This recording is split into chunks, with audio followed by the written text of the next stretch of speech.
Chloe Miller never would have imagined that the husband who'd used despicable means to win her would die in an explosion trying to save her from a kidnapping. As I lay dying in a pool of my own blood, I told her weakly, "If there's a next life, I hope I never meet you again." Chloe, holding my blood-soaked body, sobbed uncontrollably. She had hated me for half her life, yet when danger struck, I was the only one willing to die for her. Only then did she realize her love for me had already seeped into her bones. She just never dared to admit it, so she picked up the remaining explosives and lit the fuse. "Ethan, I'm coming to you to atone." Boom! But when she opened her eyes again, she had returned to the day she was drugged in her past life. In that life, Chloe and I had slept together, only to be discovered by her sister, who burst in with a group of people. She had been so close to marrying the man she loved, but after the scandal, she was forced to marry me instead. Chloe thought I had set her up, so she hated me for half her life. For the entire decade of our marriage, we made each other miserable. Chloe had wished countless times to return to this turning point, but now that she was actually back, she felt no joy. She knew the truth now. Her sister, Isabel, was the one who had drugged her. Just then, the door creaked open. A portly figure shuffled toward her. "Heh, little beauty, I'm here." Hearing his voice, Chloe's heart sank. Asterisk, not Ethan. Could this be the man Isabel originally set me up with? Asterisk, in her past life, she had already been slipping out of consciousness by this point, completely unaware of what was happening, only that she had ended up with me. "Never thought I, Larry, would get so lucky," the man muttered, inching closer. Getting a taste of a high society girl. Fighting back a wave of nausea, Chloe fumbled for objects on the coffee table and hurled them at him. Larry dodged them easily, rubbing his hands together as he approached the sofa. "You might as well give in. No one's coming to save you." As he spoke, his greasy hand reached for her. Chloe grabbed the last cup on the table and threw it at his hand, but he swatted it away effortlessly. The cup shattered on the floor. Larry grinned smugly. "Nothing left to throw now, huh?" Hearing his words, Chloe's heart filled with despair. She was running out of strength. Just then, the door was kicked open. A second later, I slammed my foot into Larry's side. The fat man shrieked, begging for mercy. "Let me go. I didn't do anything. I swear I didn't even touch a single hair on her head. Someone else sent me." "I don't want to hear it." I brought my foot down on his hand, grinding my heel into it until I heard the sickening crunch of bone. His hand was definitely broken. Nearby, the moment Chloe saw me, she seemed to lose all control, lunging toward me and tearing at my jacket. After having someone drag Larry away, I took off my coat, wrapped it around Chloe, and carried her out of the room. In my past life, it was in this very room that I'd saved Chloe. But faced with the girl I loved, I lost control. I blamed myself for it afterward, filled with regret. But thinking about it now, there must have been something in the air, some kind of incense. I wasn't in my right mind back then either. With that thought, I carried Chloe to my car and drove to the nearest hotel. I pinned her flailing hands, holding her tight against me. Her face was flushed a deep crimson, and I was breaking out in a sweat. I couldn't bear to look at her any longer. I turned away and took a deep breath. "Chloe, this life, I'm letting you go. Everything went wrong starting from this moment, so this is where we fix it." The Grand Astoria Hotel, Deluxe Suite. I opened the door, tossed the woman in my arms onto the bed, and called for a doctor. Just then, Chloe's hands began to wander. "Hot, I'm so hot. Ethan." She was murmuring my name. For a second, I thought I was imagining it, but when I moved closer to the bed, I knew for sure she was calling for me over and over. Chloe felt like she was burning up, her mind a complete fog. She tugged frantically at her clothes, desperate for cool air to soothe the burning sensation. Suddenly, her scorching hand found something cool, like a block of ice, and she clung to it. But the coolness tried to pull away, and Chloe panicked, wrapping her arms and legs around it, coiling her whole body onto it. "Don't go. My hands are burning, my lips are burning. So hot. Help me." I looked at the woman coiling around me like a snake and, without a moment's hesitation, pried her off me and tossed her back onto the bed. In my past life, seeing her like this, combined with whatever was in that incense, I never would have been able to stop myself. But now, I just looked away coldly and took 2 steps back. Remembering her cold, merciless expression from our past life, I took a deep breath and warned myself, "Ethan, leave her alone. She only hates you. Chloe, in this life, we have nothing to do with each other, and we never will. No attachments, no seeing each other again." That's what I told myself, but when I saw Chloe's eyes, I was frozen for a few seconds. In my past life, it was those very eyes that had captured my soul from the first moment I saw them. From then on, I thought of her day and night, wanting no one else. "Ethan, oh Ethan, don't you dare get lost in those eyes again this time." I silently warned myself, forcing my mind to replay the memory of her cold, indifferent gaze, a look she'd given me every day for 10 years, as a constant reminder to stay alert. A few moments later, the doorbell rang. I snapped out of it and pulled the covers over the girl. It was a female doctor, the Carter family's private physician. A PhD from Northwood University's medical school, she was brilliant and quickly took care of Chloe's condition. After I sent the doctor away, the room was finally quiet. Chloe lay peacefully on the bed, her eyes closed, the flush gone from her cheeks. She was surprisingly captivating even with her eyes closed. After a long while, I went and sat on the sofa. The next morning, Chloe's eyes flew open. She shot up in bed. She remembered everything. She was back. She had returned to the night she was drugged. Her head was pounding. She pressed her hands to her temples for a moment, slumping back against the headboard. When she looked down at her clothes, she saw they were the same ones she'd been wearing. They were rumpled, but she was certain nothing had happened. There were no marks on her body, no unusual sensations. In her past life, she had woken up sore all over, especially in certain places, her skin covered in marks I had left. This is a hotel? Why am I in a hotel? This is different from last time. What changed? She distinctly remembered that the last person she saw before blacking out was me. As Chloe was trying to piece things together, my voice cut through her thoughts. You're awake. The sudden male voice startled her. She instinctively pulled the covers up higher, her eyes filled with caution. Even though I'd already decided to stay away from Chloe, seeing that wary look in her eyes still stung. When Chloe realized it was me, her tense body instantly relaxed. But then, confusion clouded her face as she pointed at me. Nothing happened? How is this different from last time? And you seem different too, Ethan. Did I end up in a parallel universe? While Chloe's mind raced with wild theories, I just watched her calmly. Don't worry, I didn't touch you. I had a doctor come by yesterday. At my words, Chloe froze. She couldn't understand it. Why hadn't I touched her? She stared at my face, and the image of me from 10 years in her future slowly merged with the man standing before her now. Seeing her silent, I frowned. Something felt off. Chloe was acting far too calm. Aside from a flicker of panic the moment she saw me, she had been completely quiet. In our past life, when we were discovered in that room, Chloe had woken up frantic, devastated, and sobbing with despair, her eyes burning with hatred for me. Even though nothing happened this time, her calmness was unsettling, and her expression was hard to read. But it didn't matter. I wasn't going to get tangled up with her in this life. Staying with her for one night was more than enough. Chloe, I won't bother you again. We won't be seeing each other anymore. No attachments. No seeing each other again. Chloe, in the next life, let's not meet. In a flash, my dying words echoed in her ears, and a possibility sparked in her mind. Her eyes widened. She threw off the covers, stumbled out of bed, and grabbed my arm just as I was about to leave. Ethan, you came back too, didn't you? My eyes shot wide open, instantly understanding what she meant. But before I could say a word, Chloe threw herself into my arms, wrapping them tightly around my waist as tears soaked through my shirt. Ethan, you idiot, why did you die with me? I misunderstood you for so many years. Thank God we both came back. Heaven gave us a second chance. This time I'll be good to you. Anything you want, I'll give it to you. I looked down at the woman in my arms, my emotions a tangled mess. I thought I was the only one who'd returned, but somehow we both had. In our past life, Chloe hated me, and I had used every trick in the book to marry her. She never fought, never yelled, never even spoke. She treated me like I was invisible, refusing to say a single word to me or even look in my direction. 10 years of marriage, 10 years of neglect, 10 years of the silent treatment. The memory still made my chest ache. It wasn't that I never blamed her, but I couldn't bring myself to. It was all my own doing. I was the one who'd stopped at nothing to marry her.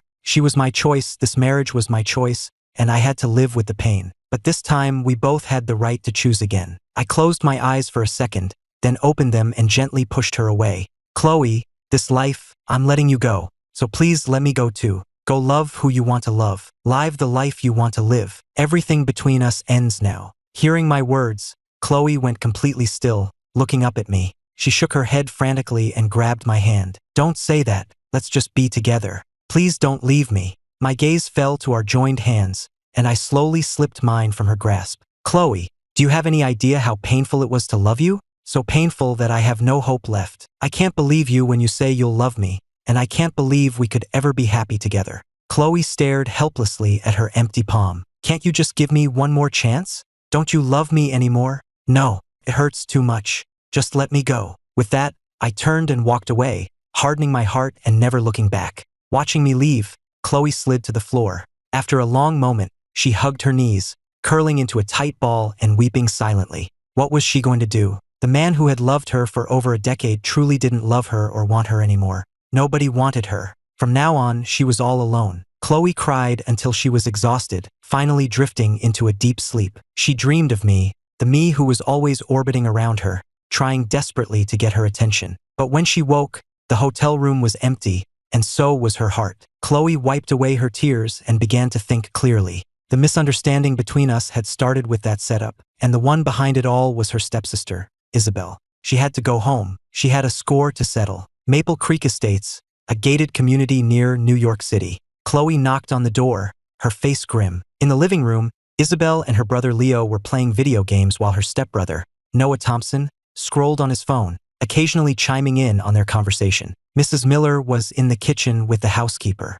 Maria, Mr. Miller is coming home today. Let's make that tofu soup and the special crab dish Isabel loves. And make some chicken soup for Leo and Noah to build up their strength. Chloe changed into her slippers in the entryway, listening in silence. She was used to her mother overlooking her, but it still stung. Her mother remembered her husband's favorite food, her stepson's favorite, her youngest daughter's and son's favorites, but she never remembered Chloe's. Then Mrs. Miller added, "Oh, and Mrs. Davis and Ryan are coming over later. Make a few extra special dishes for our guests." Hearing Ryan's name, Chloe froze. In her past life, Ryan had been there when she and I were discovered together. The look of disappointment on his face had been a knife to her heart. The Davis family had been considering a marriage alliance with the Millers, and Mrs. Davis had preferred Chloe, not Isabel. But after the scandal, which both Ryan and his mother had witnessed, Mrs. Davis was disgusted. She never mentioned a match between Chloe and Ryan again, and the marriage alliance shifted to Isabel instead. Eventually, Ryan married Isabel.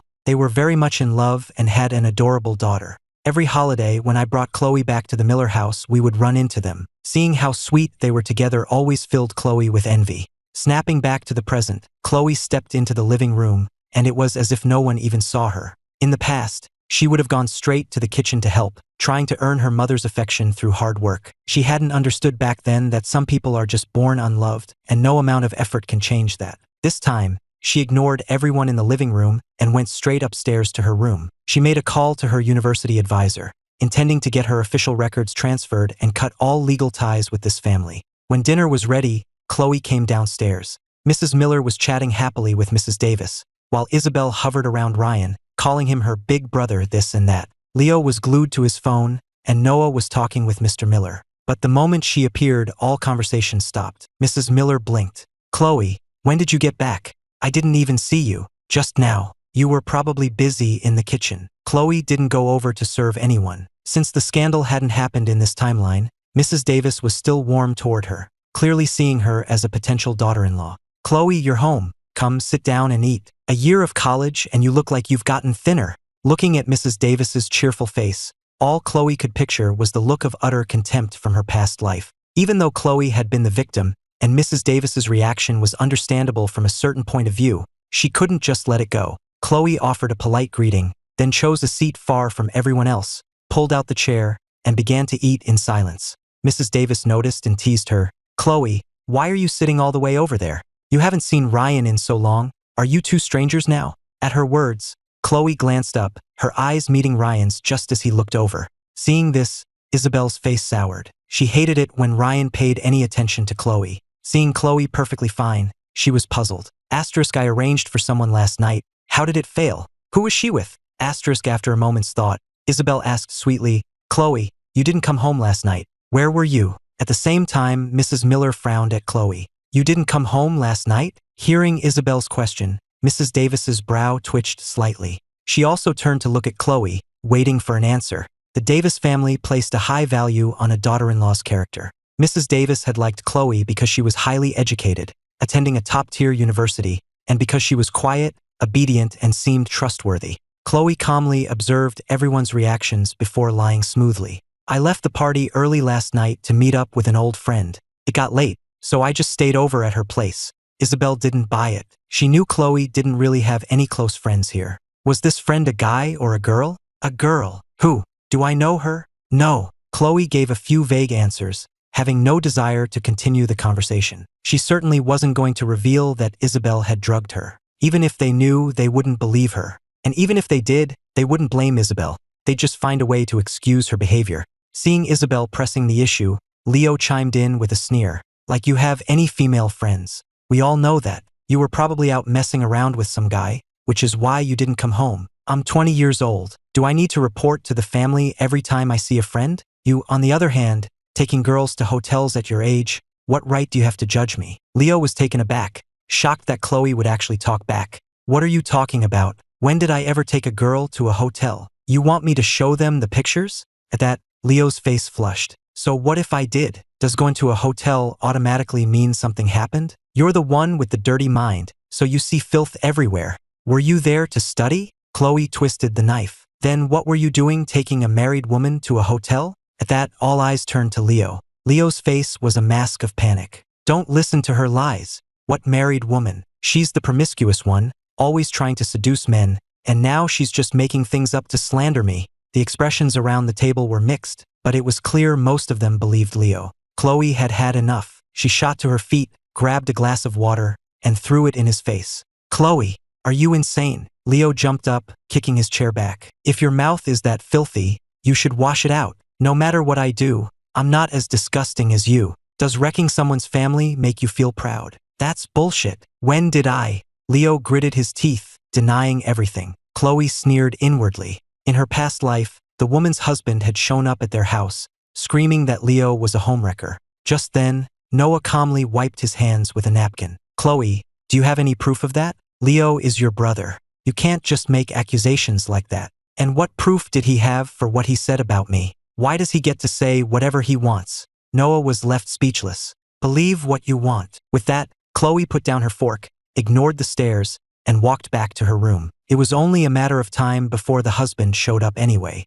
Around the dinner table, everyone was stunned. How had the meek, people-pleasing Chloe turned into this? But Chloe didn't care. She was done with them. She didn't want this family anymore. Lying on her bed with her eyes closed, the scene before her death replayed in her mind. To prove that everyone loved her more, Isabel had hired 2 men to stage a fake kidnapping. They were told only one of them could live, and everyone chose Isabel. Just like that, Chloe was abandoned. Isabel had been so smug. What she hadn't counted on was the remote malfunctioning. The explosives went off for real, and no one there survived. But now, Chloe closed her eyes and felt her chest. Her heart was still beating strongly. She was alive. Everyone has an obsession. In my last life, my obsession was her. Hers was family. It was a blended family. Noah was Mr. Miller's son from his first marriage. Isabel and Leo were the children Mrs. Miller had after marrying him. And Chloe, she was just the result of her mother's youthful mistake. Chloe grew up in an orphanage, believing she had no parents.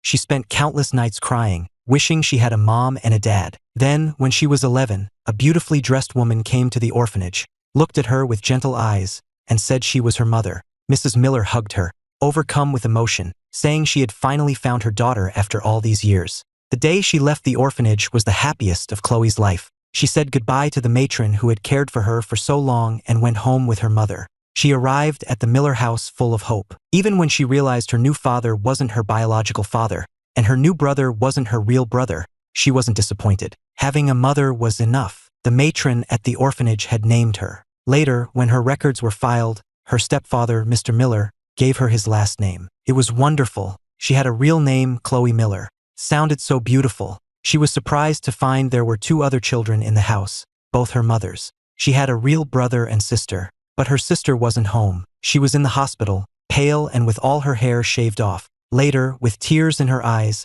Mrs. Miller begged her to save her sister, Isabel. It turned out Isabel had leukemia and needed a bone marrow transplant to survive. At that moment, looking into her mother's red-rimmed eyes, 11-year-old Chloe understood everything. She fell silent for a moment, then pretended she didn't understand and put on a brave smile. Don't cry, Mom. I'll save my sister. She's going to be okay. The day her sister came home from the hospital, her mother smiled with a pure, genuine joy, happier than she had been even on the day she'd found Chloe. The whole family was happy, and Chloe was happy too. Unfortunately, the sister she saved felt no gratitude. Instead, she was jealous and resentful, hating Chloe for stealing even a sliver of the family's attention. It made Chloe sad. She wanted to tell Isabel that she didn't want much, just a little bit of love. She wasn't trying to steal their parents or their brothers. But Isabel never believed her. Thinking of this, Chloe let out a self-deprecating laugh. To think that this was the family she had been trapped by her entire life. Right now, Chloe only wanted to do one thing. She was waiting for Mr. and Mrs. Miller to leave, for Noah to go to the office,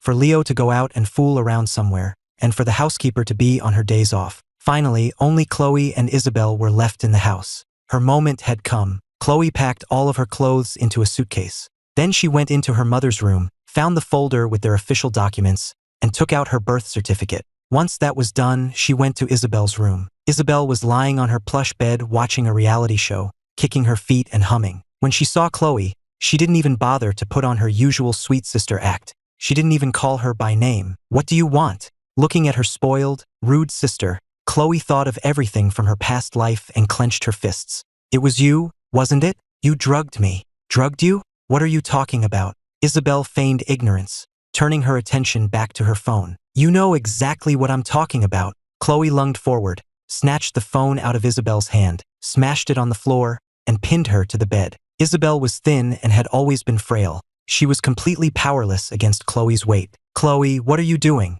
Are you insane?" "Isabel, what did I ever do to you to make you do this to me? I'm your sister. I saved your life when you were 11. Why would you do this to me? What are you talking about? Let go of me." "Wait a minute, so who were you with that night? Don't tell me you actually ended up with some random lowlife? Is that why you're having a meltdown?" Isabel suddenly understood, a cruel smirk spreading across her face. But before she could say another word, a hand came flying down. The sharp crack of the slap echoed in the room, and Isabel's cheek stung with pain. "Chloe, you hit me. You ungrateful monster. You deserve it," Chloe cried, slapping Isabel's other cheek just as hard. In her past life, if it wasn't for Isabel, she never would have misunderstood me for all those years. If it wasn't for Isabel, we wouldn't have died. "Chloe, you're crazy. You hit me. Mom and Dad and our brothers are going to kill you for this." Isabel's head was spinning, tears of pain welling in her eyes. No one had ever laid a hand on her in her entire life. Damn Chloe. When her brothers got home, she would make them pay. Chloe's eyes were red as she fought back tears, gritting her teeth and slapping Isabel again and again with all her might. "So what if they won't forgive me? Isabel, you're just scared I'll take your family away from you, aren't you? Fine, they're yours. All yours. I don't want this family anymore." Chloe screamed, her voice breaking as she continued to hit her. Isabel shrieked, shaking her head. "Take them? You're insane. Completely insane." After all, Chloe had always cared more about family than anything. She'd always been desperate for their approval. How could she suddenly not care? But before Isabel could process it, her face went numb. Finally, she couldn't take it anymore and passed out. Chloe didn't know how many times she had struck her, but her own hand was trembling uncontrollably. She finally let go of Isabel, wiped her tears, shouldered her bag, and walked out of the house. Before she left, she took one last look at the home that had never truly been hers and said a silent goodbye. She would never come back here again. Starting today, she was once again a girl without a home. She took a cab to the airport, boarded the flight she had already booked, and flew back to Boston for school. The plane landed in Boston. Back on campus, Chloe found herself walking toward the athletic fields. She remembered a time when someone had staged a huge public confession for her right here. The sky had been filled with pink balloons and brilliant fireworks, with strangers cheering them on. It had ended in failure. Because she had rejected me, she ran and I chased. But in this life, I told her I was done. I told her I didn't love her anymore. She had finally lost the boy who was always chasing after her. Chloe kicked a small pebble at her feet and wiped a tear from her eye. She pulled out her phone and scrolled through her contacts and group chats, finally finding the one for her dorm, trying to remember which building she lived in. It had been too long. She had only scrolled for a second when her phone rang. It was an unknown number. She answered, and a voice immediately screamed at her. "Chloe, have you lost your mind? How dare you hit your sister? You beat her so badly. Where are you? Get back here right now and apologize." It was Mrs. Miller. Chloe said nothing. She just hung up and blocked the number. She knew they wouldn't leave her alone, so she had already blocked every member of the Miller family. Another unknown number immediately called. Chloe answered, holding the phone away from her ear. This time it was Leo, his voice as foul as ever. "Chloe, you bitch. You hit my sister. I swear, when I find you, I'm going to skin you alive." This time, Chloe didn't stay silent. She waited for him to finish his tirade, then calmly replied, "Asshole, The line went quiet for a second. Chloe hung up and blocked the number, imagining the furious look on Leo's face. The moment she blocked him, another call came in. Chloe had a feeling she knew who it was. Noah wasn't screaming, but his tone was demanding. Chloe, you went too far this time. Isabel is your sister. How could you hurt her like that? Come home right now and apologize. Beg her to forgive you. Why don't you ask me why I hit her? Never mind. You don't care. You only care that Isabel got hurt. Please tell Mrs. Miller that as of today, I have nothing to do with any of you. I don't owe you a thing. The Millers had provided her with food, clothing, and an education for a few years, but she had given Isabel her bone marrow. She had saved her life. She didn't owe them anything. There was a pause on the other end. Chloe, stop this nonsense. Come home and apologize to everyone. She had said all she needed to say. Chloe didn't want to argue anymore. She ended the call, turned off her phone, popped out the SIM card, and threw it in the nearest trash can. She walked into the first mobile store she saw and got a new number. Back in New York at the Carter residence. After Chloe changed her number, the Millers couldn't reach her, so they started calling me. They told me Chloe had cut ties with them and vowed never to come back. Since everyone knew I was pursuing her, Noah asked if I knew where she was. But how was I supposed to know? After hanging up, I hesitated for a long time before finally giving in and calling my roommate, Jake. Hey Jake, do me a favor. Can you see if Chloe is back on campus? Did you two have a fight or something? It's complicated. I just need to make sure she's safe. All right, man. I'll check for you. A little while later, Jake sent me a screenshot of a group chat from Chloe's dorm. Ethan, she's back at school. Got it. Thanks, man. I hung up and pinched the bridge of my nose, breathing a sigh of relief. But then I remembered the harsh things I'd said to her, and my expression soured. Then again, getting over an addiction takes time. This life, I swear I will get over Chloe Miller. If I don't, I'm no better than a dog. Meanwhile, Chloe was at a hot pot restaurant when her roommate, Olivia, sent her an iMessage. Chloe, Ethan's been asking around for you. Chloe stared at the message for a long time before finally typing back, I know. She scrolled for a while before finding our message thread. The last message was from before the break. I had told her to wait for me so we could travel back to New York together. She never replied, and she didn't wait. Chloe scrolled through our old messages, her head sinking lower and lower. I was so cold to him. How did he keep chasing me for all those years? Did it make him sad? Her eyes stayed glued to the screen, but the steam rising from the hot pot blurred the words. Some things seem insignificant at the moment, but looking back with a decade of perspective, how could they hurt so much? Chloe was filled with regret. She had missed out on a boy who had only had eyes for her. Asterisk, is he worried about me? Does that mean he still cares? Asterisk, so, for the first time ever, Chloe sent me a message first. I'm back at school. Don't worry. I'll wait for you here. The message went unanswered. I saw it, but I pretended I hadn't. I didn't want to reply. The next afternoon, I was by the entrance to the athletic fields. Ethan, a familiar voice called my name. I stopped instinctively and turned. Of course, it was Chloe. I deliberately looked away, affecting a casual tone. What's up? At my question, Chloe looked down at the ground. There was no real reason. She had just come to the basketball courts on the off chance she might see me, never expecting to actually run into me. When she didn't say anything, I frowned and started to walk away. Seeing me leave, Chloe panicked and grabbed my arm. Wait, let go. We shouldn't be this close. Oh, sorry. If you have something to say, say it. I need to get back to my dorm. I took a step back, intentionally putting space between us. Chloe looked distressed. She was a total introvert with serious social anxiety, not great at conversation. My cold attitude made it even harder for her to figure out what to say. After a long hesitation, she finally whispered, Ethan, I want to pursue you. Just then, Jake caught up to us, just in time to hear her. He looked completely stunned, his mouth hanging open wide enough to fit an egg. But my reaction was what really made his jaw drop. I just scoffed. Sorry, not interested. And with that, I turned and walked away, leaving a crestfallen Chloe and a dumbfounded Jake standing there. Back in her dorm room, Chloe collapsed into her chair with a heavy sigh. Her roommate noticed her mood. What's wrong, Chloe? You look down. Chloe was quiet for a long moment before finally making a decision. I want to pursue someone. At this, all three of her roommates turned to look at her. Who? They asked in unison. You know him, Ethan Carter. The second she said his name, all three of them looked away. Olivia went back to her face mask and manicure, a look of disdain on her face. Ethan? Does he even need pursuing? All you have to do is crook your finger. Are you just messing with us? Everyone knows Ethan is crazy about you. Chloe blushed, unsure how to explain. I did some things that really upset him, and now he doesn't want anything to do with me. But I regret it. I want to win him back. At this, Olivia paused her routine, and all three roommates stared at her again. Don't just stare at me. Give me some advice. I'm just curious what you could have possibly done to make Ethan Carter ignore you. Seeing her hesitate, Olivia didn't push it. The girls started brainstorming. You could start with a really sincere apology. Show him you mean it. Find out what he likes and get him a gift to say you're sorry. Or you could try acting all cute and begging for forgiveness. No guy can resist that. Honestly, you should just kiss him. He'd probably forgive you for anything after that. What are you laughing at? I'm serious. It's the easiest and most effective way. You'd have to ask if Chloe could even do that. I think just acting cute would be pushing her limits. Chloe felt like none of their ideas were very helpful and ran her hands through her hair in frustration. Friday afternoon, overcast. Chloe bought 4 cans of cold Coke and carried them in a paper bag to the basketball court. If she remembered correctly, I didn't have classes on Friday afternoons and would usually be here playing basketball. She only remembered because in our past life, I was always messaging her, telling her to come watch me play when she was free. The court was surrounded by girls.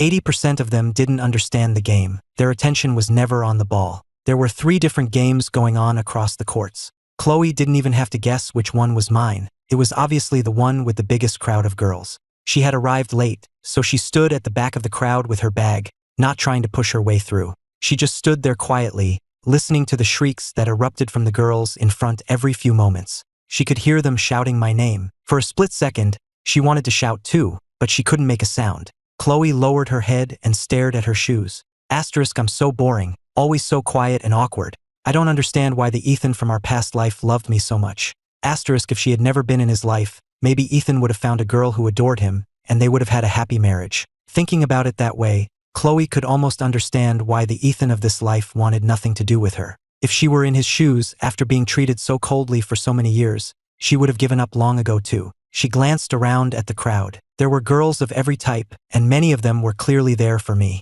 Seeing this, Chloe lowered her head, her hands tightening on the paper bag until it nearly tore. She wondered, if his special feelings for her were gone, was there any chance for them in this life? Dark clouds rolled in overhead, and a cool wind rustled the falling leaves. Chloe rubbed her arms. She regretted not checking the weather forecast. She should have brought a jacket. A light drizzle began to fall, and she shivered. Some of the girls couldn't take the rain and ran for cover. As the drizzle turned into a steady rain, the crowd thinned out until only a few dedicated girls, including Chloe, remained. Because of the rain, our game ended early. I started walking off the court with a few of my dorm mates, heading for the exit. The few girls still watching parted to let us through. A couple of bold ones stepped forward to offer drinks to the guys they liked, hoping to get their numbers. This was the moment they had been waiting for in the rain. I was still pretty popular. 2 girls had already tried to give me drinks, but I turned them both down. Chloe didn't approach. She just stood where she was, quietly watching me as I was surrounded by other girls.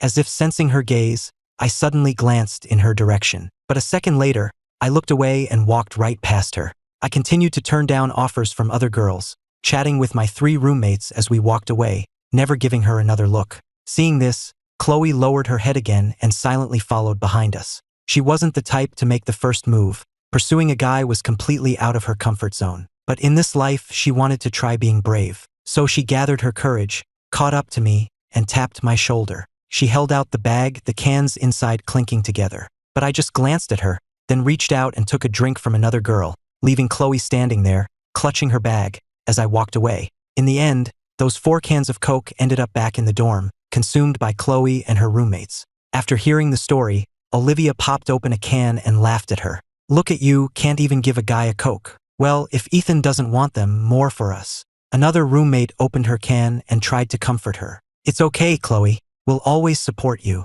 But Olivia was exasperated. What good is our support going to do? What else can we do? Moral support is all we've got. I'm telling you, you should have just shoved the bag into his hands. Who cares if he wanted it? Why did you hesitate? The other roommate shook her head. Chloe just can't do that, otherwise she wouldn't have hesitated. You know how she is. Chloe said nothing, just opened her own can and started chugging it. She started posting on various online forums. How do you pursue a guy? The top-rated answers all said basically the same thing. As long as you're attractive and shameless enough, you can get any man you want. Chloe touched her face. She knew she was attractive enough, but she definitely wasn't shameless. so she opened an ebook app and searched for books on how to be more assertive. After a whole night of reading, her mind was still blank. She closed her eyes and sighed. In the end, she decided Olivia was right. If she kept being so timid, there would be no chance for them at all. The next day was sunny. Chloe went back to the basketball court, holding a new bag of drinks. This time, they were green cans of Sprite. Her thinking was that if she failed again, at least she could bring them back to the dorm. They'd had Coke last time, so a change of pace would be nice.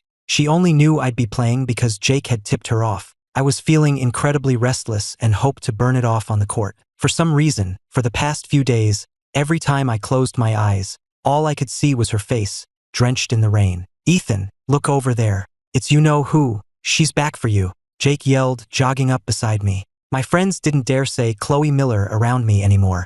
Anytime her name came up, my mood would turn instantly foul. But even without the name, I knew who he meant. I tried to resist, but I couldn't stop myself from turning to look. The second I did, Jake snatched the ball from me and made a layup. "Ha! Gotcha!" My face darkened with annoyance. I wasn't sure if I was more annoyed at Jake for tricking me or at myself for still caring about Chloe. I charged at him and completely dominated him for the rest of the game. Finally, Jake stood up, panting. "All right, I'm done. Let's take a break. I'm dying of thirst. Anyone bring water? We all came here together, dude." "You know we didn't. All we brought was the ball." Jake waved a dismissive hand. "No problem. There are plenty of girls over there. We'll just walk by, and someone's bound to offer Ethan a drink, which we can share." "Ethan, if you don't want it, I'll take it. I'm parched." With that, Jake threw an arm over my shoulder, clinging to me like an octopus. "Get off me. What are you doing?" "Ethan, man, one break and you've become so cold. Just watch. Chloe's really coming over." Seeing us walk over, Chloe quickly stood up, but someone else was faster. "Want some water?" Jessica asked, holding a bottle out to me, her face blushing. She probably thought that since I'd accepted her drink yesterday, I would again today. The way Jessica was looking at me was strange. I frowned and said nothing. After a moment, her arm, still holding the bottle, began to look stiff, and the smile on her face started to falter. My eyes were on the ground, but in my peripheral vision, I was watching Chloe hesitate nearby. I wasn't listening to a word the girl in front of me was saying. A moment later, Chloe stepped forward too. "Ethan, these are for you and your roommates." She held the bag out to me by its handle. She had finally spoken. My gaze shifted to her, and I looked her up and down, but I didn't move to take it. Jake watched this drama unfold, looking completely stressed out. He poked me in the back. "Dude, say something. If you're not gonna take it, I will. I'm dying over here." So I reached out and took the water bottle from Jessica. At this, Jessica's eyes lit up, but the light in Chloe's went out. She bit her lip, about to pull the bag back. But then she must have remembered Olivia's advice. She took a step forward, shoved the bag into my arms, and then turned and walked away without a word. I stood there, stunned, watching Chloe's back until she disappeared from view. Back in her dorm, Chloe sat sulking. Her roommates started giving her more advice. "Chloe, if it's not working out, just give up. Come play video games with me. Guys aren't as fun as games anyway. Chloe, maybe you should try a different angle? I heard Ethan's the head of the athletics committee, and he's in the running club. Maybe you could try one of those." The last suggestion made Chloe pause. She knew nothing about my activities at school. After a moment, she found the running club president's contact info on a campus page, sent a request, and was instantly accepted. Then she started asking about their meeting times. Sunday afternoon, at the northwest corner of campus. This was the meeting spot the club president had given her. There were only 5 or 6 people at the gazebo. Chloe waited for a long time before I finally showed up. "All right, everyone's here. Let's get started," the president announced as soon as he saw me. I was surprised to see Chloe there, but I kept my expression neutral, not even glancing her way as I started jogging at the back of the pack. Seeing this, Chloe quickly got up and fell in step right behind me. I slowed my pace slightly, watching her from the corner of my eye. After a few minutes, I couldn't take it anymore. "Why are you following me?" Chloe blinked, catching her breath. "I'm running." I joined the club. She rarely exercised, and even though we were going at a slow pace, she was already panting. "But you hate running," I said, slowing down even more without realizing it. I remembered how much she hated sports, especially the mandatory half-mile run for gym class. She would always be panting, on the verge of tears, and would collapse the second she crossed the finish line. Chloe remembered those days too. The fitness test was her most dreaded day of the year. Back then, while she ran on the track, I would always run alongside her on the outside, cheering her on. Not that she ever noticed. As she gasped for breath, Chloe answered quietly, "I don't like running." But I like you. Hearing that, my heart hammered in my chest. But I chose to ignore it. The minutes ticked by. Chloe struggled to keep up, but her stamina was failing. It was like her body was running ahead while her soul trailed behind. She was getting dizzy, the ground blurring beneath her feet. I could hear her ragged, heavy breathing right behind me. Just as Chloe was about to collapse, a light rain began to fall. I stopped immediately. There's a gazebo up ahead. Let's wait it out there. Chloe nodded and tried to stop, but her legs gave out from under her, and she crumpled to the ground. She hated looking so weak, but her legs just wouldn't hold her. Ever since she donated her bone marrow to Isabel at 11, it seemed to have left lasting effects. She couldn't do strenuous exercise without getting dizzy. As a result, she'd never been very active, and her immune system was weak. She always caught a cold in the winter. I heard the thud behind me and paused for a second before forcing myself to keep walking, not looking back. Chloe stayed on the ground, catching her breath for a long moment before she managed to get up and hurry to the gazebo just as the rain started coming down harder. She collapsed onto the bench, leaning against a pillar and closing her eyes to recover. Outside, rain hammered the ground, sending up splashes of water. We were the only two people in the gazebo. I stood at the opposite end, leaning against another pillar with my hands in my pockets. I shook the rain from my hair and looked over at her. Her eyes were closed, her face was flushed. She probably hadn't run that far in years. Taking the opportunity, I let my gaze linger on her face. After a long moment, her eyelashes fluttered, and I quickly looked away. Chloe opened her eyes, finally feeling human again. She sat up straight, moving away from the pillar, and looked at me across the gazebo. He's standing so far away. Is he trying to keep his distance? Fine, if he won't come to me, I'll go to him. With that thought, Chloe stood up. Her legs were still aching, but she slowly walked over to my side to watch the rain with me. Neither of us spoke. We just stood there for a long time watching the rain. In all the years we'd known each other, there had always been resentment between us. We had never just stood together peacefully like this. When the rain finally lightened, I turned to her. Why do you keep following me around? Chloe looked up, meeting my eyes, a little flustered. I told you, I'm pursuing you. I stared at her blushing face and let out a short, harsh laugh. Pursuing me? You like me? I leaned in, looking her over. Chloe took a sharp breath, not daring to meet my eyes, but she nodded. Yes, I like you. At her words, something in my expression shifted. I grabbed her chin, forcing her to look at me as I backed her against the pillar. She felt her back slam against the hard wood, the impact making her whole body shudder and bringing tears to her eyes. I leaned down, staring into her eyes, my face just inches from hers. You really like me? Then prove it. Kiss me. Chloe stood frozen against the pillar, staring at me. My face was so close. All she had to do was lean forward. But I've never kissed anyone before. A sense of shame washed over her. She nervously twisted the hem of her shirt, unable to move. Seeing her hesitation, I scoffed and let go of her chin. This is what you call liking me? You won't even kiss me. But as I started to pull away, a soft, tentative pressure touched the corner of my mouth. My heart hammered against my ribs, and I could feel hers doing the same. It was the first time in 2 lifetimes she had ever initiated a kiss. Even though we'd been married for a decade in our past life, we had never been intimate except for that one time. I tried to steady my racing heart and leaned in closer, tapping my own lips. Chloe, I didn't mean the corner. That doesn't count. Kiss me here. Hearing my words, Chloe obediently closed her eyes, her body trembling slightly as she wrapped her arms around my neck and slowly leaned in. For a second, I could have sworn I heard her heartbeat. But just as she was about to kiss me, I pressed my finger to her lips, stopping her. She opened her eyes, looking at me in confusion. I gently wiped her lips with my thumb and took a step back. Chloe, just because you say you like me, I'm supposed to accept it? Where were you all this time? Don't you know that affection that comes too late is worthless? As the words left my mouth, the rain stopped, and the sun broke through the clouds. I turned away, my face a cold mask. I'm not going to be with you. Stop following me. Chloe just stood there, watching me walk away. She stood frozen, blinking rapidly, fighting to keep the tears from falling. For the next few days, Chloe was completely out of it. She moved like a robot, mechanically reaching out to pour herself a glass of water. Just as she was about to drink it, Olivia snatched the glass from her hand and slammed it down on the table. The sharp noise made Chloe's unfocused eyes snap into focus, and she looked at her roommate in confusion. Girl, this is boiling water from the kettle. Are you trying to burn your throat out? Hearing that, Chloe finally registered what she was doing and looked down, embarrassed. Olivia rolled her eyes dramatically. So a guy rejected you. Is it really that big of a deal? You look like a zombie. Get a grip. She's right, another roommate chimed in. It's just one guy. Come play video games with me. It's okay, Chloe, the third one said. You're beautiful. Plenty of guys like you. You don't have to get hung up on just one. Their concern made Chloe feel a little better. But her biggest flaw was her stubbornness. If she weren't so single-minded, she wouldn't have spent her past life trapped by her family, used by them until the very end. She couldn't convince herself to give up on me. She was determined to see this through. After lights out, Chloe drew the curtain around her bed, turned on her phone,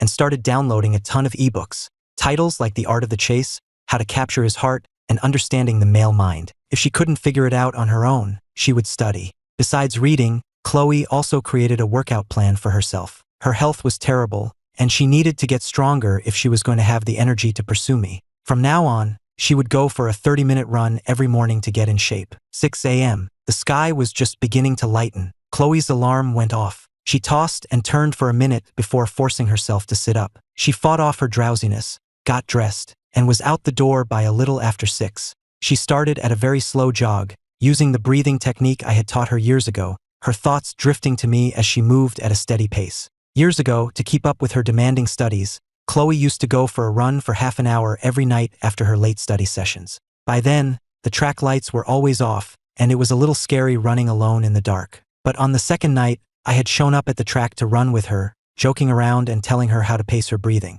Lost in thought, she suddenly snapped back to the present and saw me jogging toward her from the opposite direction. There was still some distance between us, and she was trying to figure out a non-awkward way to say hello. But with my long legs, I closed the distance in just a few strides. I was right in front of her before she'd even decided what to say. Then, Chloe watched as I ran right past her without a single glance. She looked away, a dejected expression on her face, and continued her slow jog.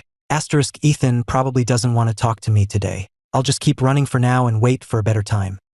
We were running in opposite directions, so Chloe didn't see me glance back over my shoulder after a minute. She was moving away from me at a snail's pace, with no sign of turning around to follow me. A surge of irritation went through me. If I don't talk, can't she? If I don't say hi, can't she? If I ignore her, can't she turn around and follow me? This is what she calls liking me? Liar. She was never like this with Ryan.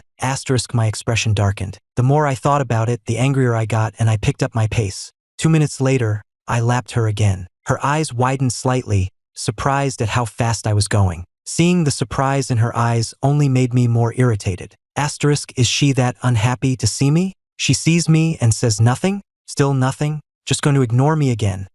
Chloe had no idea what was going through my head. All she saw was my dark expression and figured I was in a bad mood and she should stay out of my way. She tried to make herself smaller, moving over to an inner lane to give me a wider berth. Seeing her switch lanes, I gritted my teeth in frustration.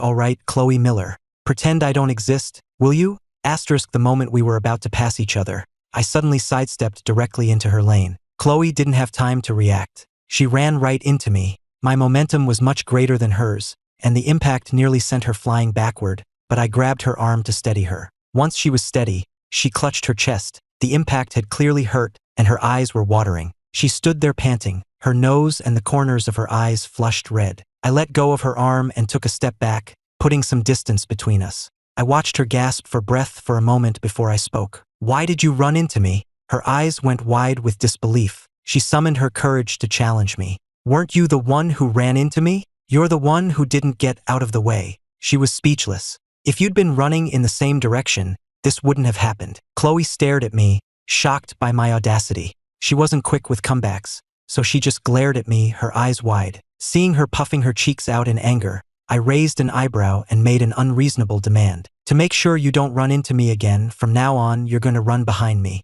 Same direction. Chloe said nothing, clearly thinking I was insane. She bit her lip, silently turned around, and fell in step behind me. I deliberately slowed my pace, and hearing her soft footsteps behind me, my mood instantly lifted. After another 3 laps, I realized I couldn't hear her behind me anymore. I glanced back and saw she had stopped, bent over with her hands on her knees. I immediately jogged back to her. What's wrong? You okay? Her face was flushed, her eyes glassy with unshed tears. I can't run anymore. All right, let's stop here for today. As she spoke, my eyes were drawn to her lips, and I had to swallow. Why is it that every time I see her, all I want to do is kiss her? I managed to fight down the urge and covered it with a sneer. That's all you've got? You're really out of shape. Hearing that, Chloe's hands balled into fists. She closed her eyes and took a deep breath. I'm going to get breakfast. Are you coming? I stared at her lips as she spoke, considered for a second, then nodded. Chloe put on her backpack and started walking. She was still trying to catch her breath after the run. I walked a little behind and to the side of her, my hands in my pockets, my eyes fixed on her swinging ponytail. For a moment, the girl in front of me blurred with the memory of a girl in a school uniform. I used to follow her just like this, my eyes tracing the movement of her ponytail. That was so many years ago. My body might be young now, but my soul has lived this life before. But Chloe, how has she not changed at all? She's still just as young, just as beautiful, still able to steal my breath with a single look. Even now, guys on the path turn their heads to get a second look at her. Why is she still so young in this new life? Why am I the only one who feels old? The only one who got hurt? The more I thought about it, the angrier I got. My face fell, and I quickened my pace, striding past her. I wasn't going to spend this life staring at her back again. I needed to look forward. Chloe watched me suddenly speed up and knew I was angry again. Asterisk, he's angry again? How did I manage to annoy him just by walking? Does he not like people walking behind him? Asterisk, she made a mental note to always let me walk in front from now on. The path from the track to her first class was a gravel lane lined with maple trees. It was autumn, and the leaves were falling. Chloe followed a few steps behind me, idly counting the pebbles under her feet. I walked for a bit, listening to her footsteps to gauge the distance between us. I was always the one staring at her back before. Now it was her turn. I thought this stubbornly, yet I subtly slowed my pace, waiting for her to catch up. But after a while, I couldn't resist glancing back, only to see her with her head down, kicking at the gravel. Asterisk, she's not even looking at me. She's not watching me at all. I knew it. Her saying she liked me was a lie. When you really like someone, you can't take your eyes off them. Asterisk, how would I know? Because that's how I was. Whenever Chloe was around, I couldn't look at anyone or anything else. I stopped dead in my tracks, my back still to her. Chloe wasn't looking where she was going and had no idea I'd stopped. She kept walking right into my back. She was well developed, and this was the second time she'd run into me in an hour. She stumbled back with a small cry of pain. I spun around and just stared at her. Chloe took a couple of deep breaths to recover, then shot me an annoyed look. Why'd you stop all of a sudden? The way her eyes glistened instantly extinguished all my anger and resentment. I found myself moving toward her, unable to stop. Seeing me approach, Chloe tightened her grip on her backpack strap and instinctively took a step back. I suddenly reached out, wrapped an arm around her slim waist, and pulled her against me. Startled, Chloe put her hands on my chest and stammered, "Ethan, what are you?" Just then, a maple leaf drifted down and landed in her hair. With one arm still around her waist, I reached up with my other hand to pluck it out. Chloe blinked, looking completely bewildered. She must have thought I was being moody again, wondering what she'd done wrong this time. Staring at my lips, so close to hers, she suddenly remembered Olivia's words. If I kiss him, maybe he won't be angry anymore? Without warning, Chloe stood on her toes and pressed her lips to mine, her hands clutching my shirt, her body trembling. Asterisk, he smells like soap. It's nice. Asterisk, Chloe thought as she kissed me earnestly. But she had no experience and could only press her lips against mine awkwardly. Her sudden move caught me completely off guard. I froze as if I'd been struck by lightning. After a couple of seconds, I snapped out of it, my hand coming up to cup the back of her head as I pushed her back against the trunk of a large maple tree, shielding us from view. Chloe tasted sweet like lychee. I crashed past her defenses, seeking out her tongue and tangling it with mine. It was a full 20 minutes before I finally pulled away, burying my face in the crook of her neck and gasping for air. Chloe leaned against the tree, her mind foggy, unable to catch her breath. As the haze in her eyes cleared, her face flushed a deep red. She touched her lips. They were a little sore. Are they swollen? He had kissed her so hard. It was her first kiss. Was it his too? He kissed her for so long. Chloe took a deep breath to calm herself, then glanced at the time. She had definitely missed breakfast. She gave me a gentle push. I have to go. I'll be late for class. I lifted my head and let her go, my expression instantly returning to neutral as I reached out to straighten her collar. She frantically smoothed down her clothes, said a quick goodbye, and hurried off. As I watched her go, a small smile played on my lips, and I unconsciously touched my own mouth. Later that morning, in class, Chloe was completely zoned out. Her roommate poked her with a pen. "Chloe, the professor just called on you." She snapped out of it and quickly stood up to answer. Luckily, she'd been half listening and managed to get it right. She breathed a sigh of relief as she sat back down. Her roommate whispered, "What's with you today? You're totally out of it." Chloe felt her cheeks heat up. She couldn't stop thinking about the kiss that morning. Her mind was a complete jumble. Just thinking about it made her blush. Her roommate noticed and narrowed her eyes. "What were you doing so early this morning? Your face is bright red." "Keep your voice down," Chloe whispered, looking around furtively. "I just went for a run. Nothing happened." "Who did you run into?" "Ethan." "I knew it. So what happened?" "And nothing." "Nothing? Then why are you blushing like that? He kissed you, didn't he?" "See, I told you." Her roommate looked triumphant, smirking at Chloe's wide-eyed expression. Chloe was distracted for the rest of the day, checking her phone every few minutes. Asterisk, he kissed me. Does that mean he still likes me? Has he forgiven me? Are we back together now? But it's been the whole day, and he hasn't sent a single message.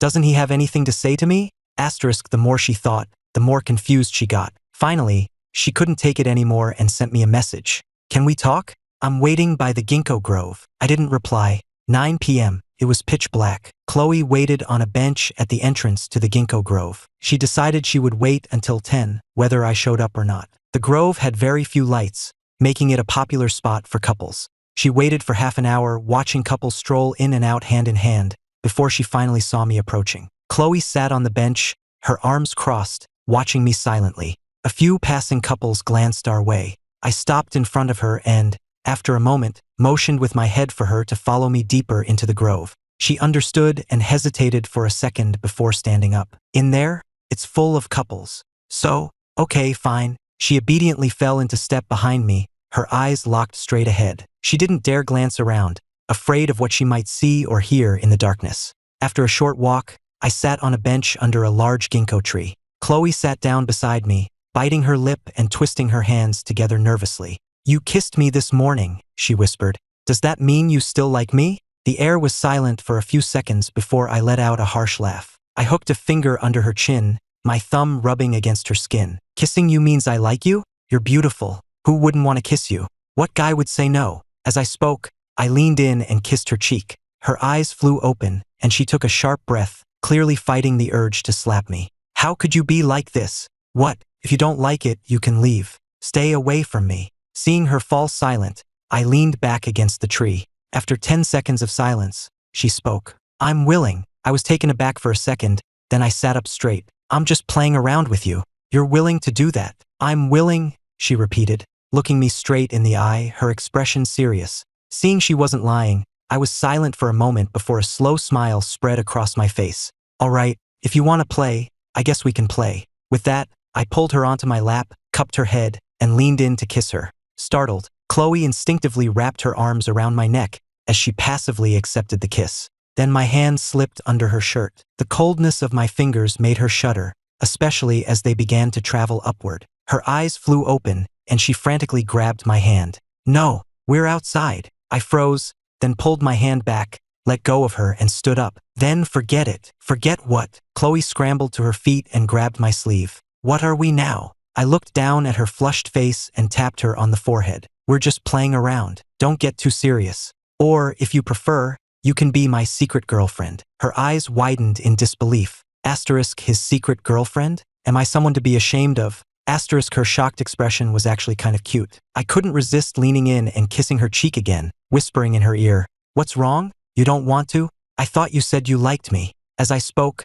I saw her grit her teeth and nod. "Fine, I'll do it. I'm willing." Asterisk, secret girlfriend it is, then. There has to be a way to make it official someday. Asterisk, I couldn't believe she'd actually agreed. I was just messing with her. But then an idea came to me and I decided to lay down some rules. First, you can't tell anyone about us. In public, you can let people think you're still chasing me. Second, you need to remember this is just for fun. I can see whoever I want, but you can't. Until this is over, you can only be with me. Third, you have to be available whenever I call and fulfill the duties of a girlfriend, but I don't have to act like your boyfriend. Chloe, I'm giving you one chance to back out. The 3 rules were completely one-sided. Chloe mentally dubbed them Ethan's rules. She thought it over. She could accept the first 2. It was her penance. But the 3rd rule, what duties exactly? I thought for a moment, then said vaguely, "Whenever I want to be with you, physically, you can't say no." I could see the hesitation on her face. Seeing her struggle, I sighed. "You can't handle that?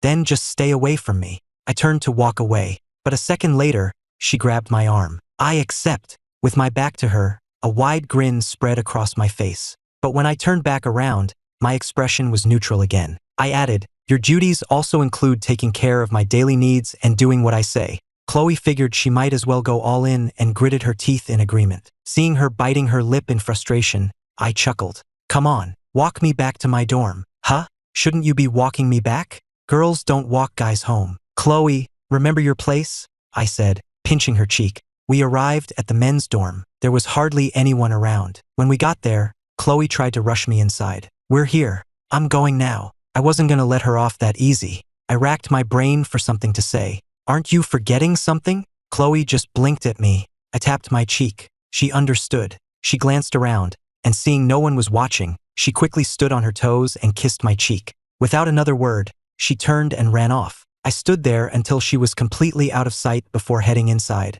feeling surprisingly good. In her dorm room, Chloe lay in bed, searching for tutorials on how to knit a scarf. She wanted to make something for me herself. Just before she fell asleep, she got a message from me. It was short and to the point. 7:40 tomorrow morning. Bring me breakfast. Downstairs at my dorm. As per Ethan's rules, she immediately replied, okay. The next day, Chloe didn't have an 8 a.m. class, but she got up early anyway to buy my breakfast, even fitting in a half-hour run beforehand. At 7:30, she was standing outside the men's dorm with a bag of hot food, waiting for me. Guys rushing to their 8 a.m. classes would hurry out the door, then slow down, captivated for a few seconds by the sight of the beautiful, aloof girl waiting there. As time passed and more guys stared at her, she grew more uncomfortable, her expression turning colder. She frowned, looking toward the entrance. Why isn't Ethan coming out yet? Just then, Jake and I walked out. Chloe's eyes lit up and her face flushed. She gave me a small wave but didn't call out my name. I walked over and took the bag from her. Then, feeling all the eyes on us, I reached out and patted her on the head. Good girl. I'm heading to class. Chloe leaned into the touch slightly, only nodding after I pulled my hand away. The scene left all the guys watching completely stunned. Ethan, what was that? Am I still dreaming? Jake said, rubbing his eyes in mock disbelief. He hurried to catch up, grabbing my arm. Dude, when did you finally get Chloe Miller? And you didn't tell us? Not cool, man. I pushed him off, a smug look on my face. I'm not with her. She's chasing me. I haven't said yes yet. After delivering the breakfast, Chloe headed back to her dorm. She didn't have any classes until the afternoon. As she reached her dorm room on the 5th floor, the door to the next room opened, and Jessica stepped out. She stopped when she saw Chloe, her eyes sweeping over her in a critical way. Chloe looked her over for a second, thinking she looked familiar. Then she remembered, it was the girl who had offered me water. Chloe had no interest in talking to her, and sensing the hostility in the other girl's gaze, she ignored her and went into her room. After Chloe left, Jessica looked down at her own outfit. Later, she asked her roommates, who do you think is dressed better, me or Chloe? You, obviously. Chloe has no fashion sense at all. It's such a waste of a pretty face. After class, as I was leaving the lecture hall, a girl suddenly ran up and blocked my path. Can I help you? It was Jessica. She nervously bit her lip, her face flushed, as she shoved a folded note into my hand and then ran off. Jake waggled his eyebrows. What's that? I frowned and unfolded the note. At the top, it read, my first confession to Ethan, followed by lines and lines of tiny handwriting. I had no interest in reading it and tossed it into the nearest trash can. Jake looked disappointed. Dude, she probably spent a long time writing that. You could have at least glanced at it. If you want to read it, you can dig it out of the trash. It was for you, not me. What if Chloe had given it to you? At that, I stopped walking for a second, caught off guard, but quickly recovered. Chloe would never do something so silly, I thought, but then I remembered a diary of hers I'd once stumbled upon, filled with her delicate feelings for someone else. Maybe she just wouldn't do it for me. For the next 3 days, I kept running into Jessica everywhere. The campus store outside my lecture hall in front of my dorm. Each time, she would shove another letter into my hand and run off. Jake snatched the latest one, titled My Second Confession to Ethan, and started reading it. Hey, her writing's not bad. You want to see? Just throw it out, I said coldly, pulling out my phone. It had been 3 days. I hadn't contacted Chloe, and she hadn't sent me a single message. I stared at my phone and scoffed, a familiar irritation bubbling up inside me. Jake glanced at me, then tossed the letter in the trash. What's wrong now? You're so moody today. It's nothing. Let's go. I didn't know what was wrong with me. Just thinking about Chloe set me on edge. and seeing Jessica's passionate pursuit only made it clearer that Chloe didn't really like me that much. I had sworn I wouldn't make the same mistake twice, that I would stay away from her. But then she had to come and say she liked me. Maybe I was just too hurt from our last life. I couldn't believe her, but at the same time I desperately wanted to. I needed her to prove it, but Chloe made no effort at all. She just dangled the hook, gave me a sliver of hope, and then vanished. She was so hot and cold, and I refused to be the one to reach out first. I was terrified of ending up like I did in our last life, bearing my soul to her, offering her my whole heart, only to have it crushed. If she didn't really care about me, I would just be a pathetic joke all over again. I couldn't bring myself to move forward, but I couldn't bear to retreat either. I was stuck in the middle, tormented. I couldn't hate her and I couldn't love her. And I kept wondering, does Chloe even know the difference between guilt and love? I was in turmoil all day, completely drained. But Chloe knew nothing of my inner conflict. She was exhausted herself, her whole body aching. For the past few days, whenever she didn't have class, she'd been handing out flyers off campus, standing on her feet for hours. She'd come back to the dorm so tired she'd pass out immediately. She was broke. The last time she tried to buy lunch, her card was declined. Her roommate had to pay for her. Most college students wouldn't bother with a tiring, low-paying job like handing out flyers, and she didn't want to either. But all the on-campus work-study jobs were already taken. She joined a group for tutoring jobs, but it was run by an agency that charged a $200 finder's fee. She didn't have anything close to that kind of money, so she had no choice but to hand out flyers. Chloe had just gotten back to her floor, ready to collapse in her room, when a message from me came through. Ginkgo Grove. Same spot. I'm waiting. Even though she hadn't seen me in days, she went. The grove was as dark as ever. She walked by the light of the moon, searching for the bench where we'd met before. I was already there, sitting hunched over in the shadows, my head down. Seeing me like that, Chloe felt a strange pang in her heart. She approached quietly and called my name softly. Ethan. I suddenly grabbed her and pulled her down. She stumbled into my lap, instinctively throwing her arms around my neck to steady herself. I said nothing, just held her tight as my mouth crashed down on hers. Gently, don't bite, she mumbled, pushing lightly against my chest. I was being too rough, she couldn't breathe. Ethan seems off. Is he in a bad mood again? She felt like she was suffocating. Ethan, let me breathe. She pushed me away just enough to rest her head against my chest. I kept my head down, saying nothing, but my hand on her waist tightened. I wanted to ask her why she hadn't messaged me, why she hadn't tried to see me, but I refused to be like some pathetic dog, wagging its tail and waiting for a pat on the head. I clenched my fists and just said her name. Chloe, I'm here. What is it? She looked up at me, her nose twitching slightly. I was wearing cologne tonight, the same one I'd worn in our past life. A fresh, clean watermelon scent. Nothing, just wanted to say your name. Of course, Chloe couldn't read my mind. So, what did you want? She asked. Her question annoyed me. Did there have to be a reason? I tilted her chin up, my expression cold. I wanted to see you because I needed something. I wanted to kiss you. Chloe, have you forgotten our arrangement? You didn't think I actually missed you, did you? At my words, Chloe's arms dropped from around my neck, and she leaned back. There was a tightness in her chest, and she had the sudden urge to hit me. Are you satisfied now? Can I go? Chloe looked exhausted. Her eyelids were drooping. She really just wanted to go back to her dorm and sleep. What's the rush?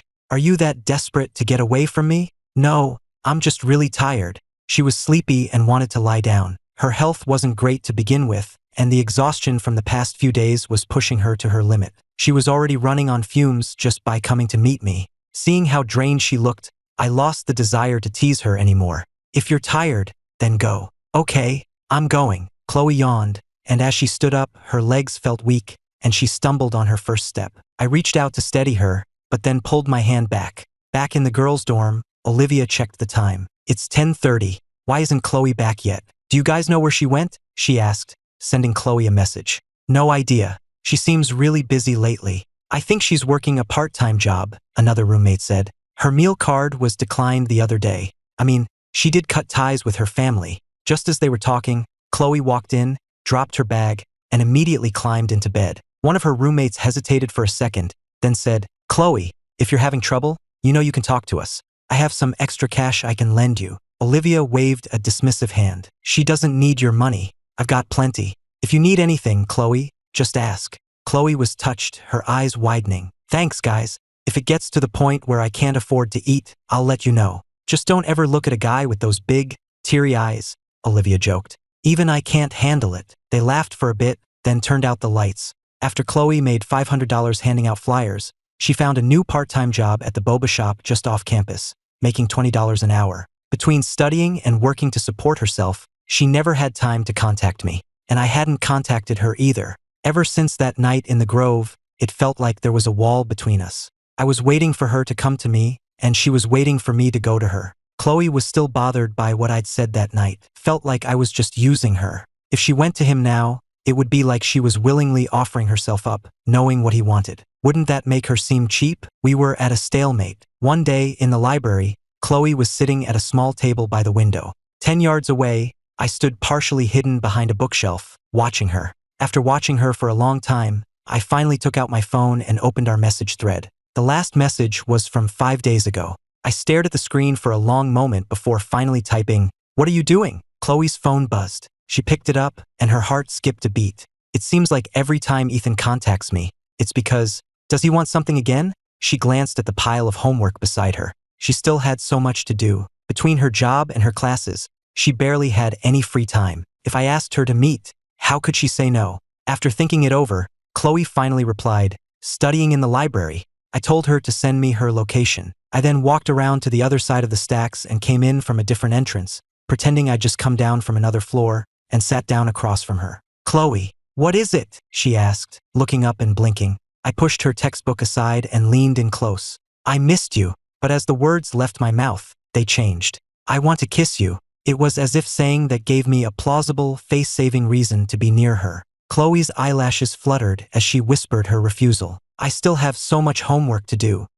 I knew it. This is the only reason he ever wants to see me. But I really don't have time for this today. I kept my eyes on her, coaxing. "Just one kiss. It won't take long." Understanding what I was implying, Chloe's ears turned red. She bit her lip. "Here. Where else?" I said, blowing a soft puff of air at the tip of her nose. We were so close that she could smell the watermelon scent of my cologne, and her heart began to race. She instinctively tried to lean back, but the next second, I cupped her chin, holding her in place as I leaned down and kissed her. Chloe's eyes flew open, realizing we were in a public place, with who knows how many people watching. Her face instantly turned crimson. Just as she raised her hands to push me away, I pulled back. The kiss was brief. Chloe touched her burning cheeks, fanning her face with her hand while shooting me a furtive glare. I saw it and smirked. "What? Shy again?" I reached out and pinched both of her cheeks. "Stop, that hurts." Her skin was soft, and my hands were rough, so I let go after a couple of pinches, but I still left red marks on her cheeks. After that, she went back to her homework, completely unaware that someone had just taken a picture of us kissing. When she got back to her dorm, her roommate was organizing her closet. She looked up and gasped. "Chloe, you're finally back. What's wrong?" Chloe asked, confused by her roommate's excitement. "Chloe, were you out causing trouble tonight?" "What? I was studying all night." "Still trying to hide it?" "Chloe, a picture of you and Ethan kissing in the library was posted on the campus confessions page. People are talking trash about you. I mean, you two are brave, making out in the library like that." Her roommate gave her a thumbs up. Hearing this, Chloe's eyes widened. The thought of people seeing us kiss sent a wave of shame through her, and her face flushed. Her roommate dropped the clothes she was folding, pulled Chloe over to a chair, and showed her the post on her phone. Chloe took it, and a high-definition, close-up photo filled the screen. My long fingers were cupping her jaw as I leaned over the table to kiss her, my eyes full of emotion. She was staring back, her eyes wide with surprise, her head tilted back as she passively accepted the kiss, her hands on her textbook clenched into fists. The picture is so clear. What kind of phone took this?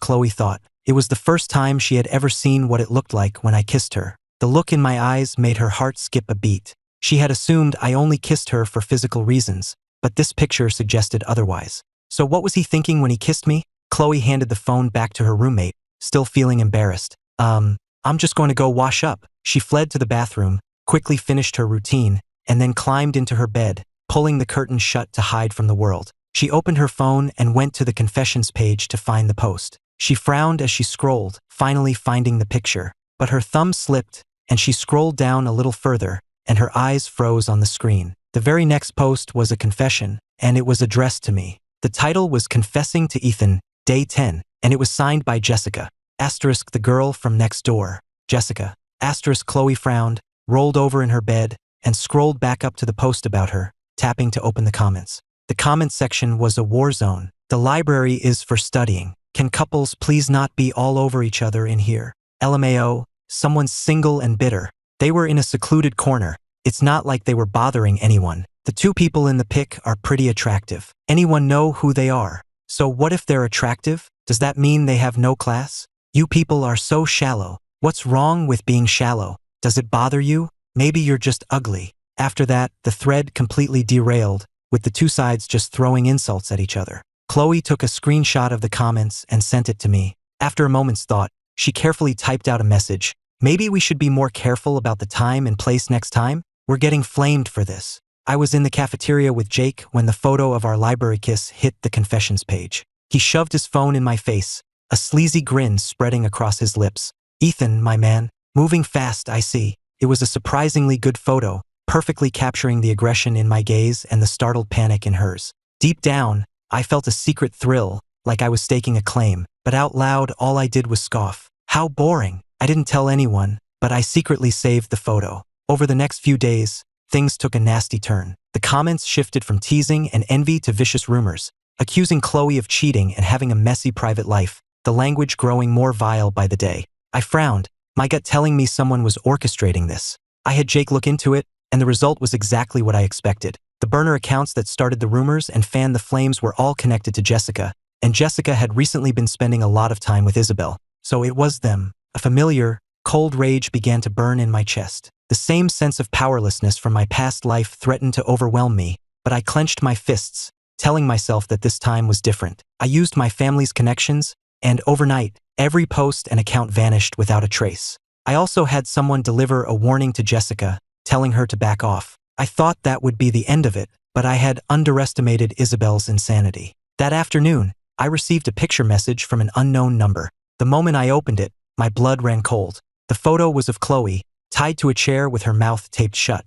Her eyes were steady, but I could see the fear she was trying to hide. Beneath the photo was a line of text. Ethan, want to play the hero again? The abandoned warehouse on the outskirts of town. Come alone. This time, we're playing for keeps. A roar filled my ears, the sound of the explosion from my past life, and the phantom smell of blood and burning pain threatened to consume me. It took me a full 10 seconds to claw my way out of that dying memory. My whole body was shaking, not from fear, but from pure rage. Isabel, how dare she? But this time, I wasn't the same fool who let anger cloud his judgment. I forced myself to calm down and immediately did 3 things. First, I called my father, explained the situation as quickly as I could, and told him to use every resource he had to pinpoint the location and get a team on standby. Second, I called the police and gave them all the same information. Third, I found the number for the old burner phone I'd forced Chloe to take, using our arrangement as an excuse. I sent a single message with 3 words, stall for time. I trusted she would understand. The Chloe of this life was no longer the girl who just took whatever was thrown at her.